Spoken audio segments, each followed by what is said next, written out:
Hello guys, তোমার সকালে কেমন আছো? আশা করি ভালো আছো। হঠাৎ করে ভাইয়ারে এসে কি বলে উঠলো দেখো।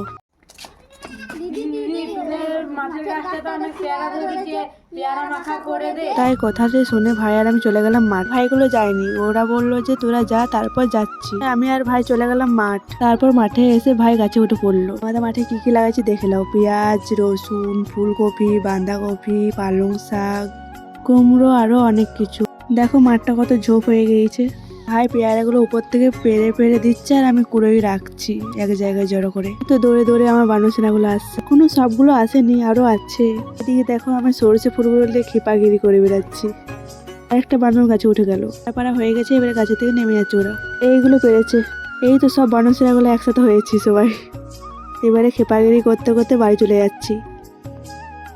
পেয়ারাগুলো জল দিয়ে ধুয়ে ছোট ছোট করে কেটে নেবো। এই তো আমার কাটা কমপ্লিট। এবারে দিয়ে দেবো নুন, লঙ্কা গুঁড়ো, জিরে গুঁড়ো, তেল, তারপর ভালো করে মেখে নেবো। ভাইয়ারে খেয়ে বলবে কেমন হয়েছে। এবারে খেয়ে বল দেখি কেমন হয়েছে।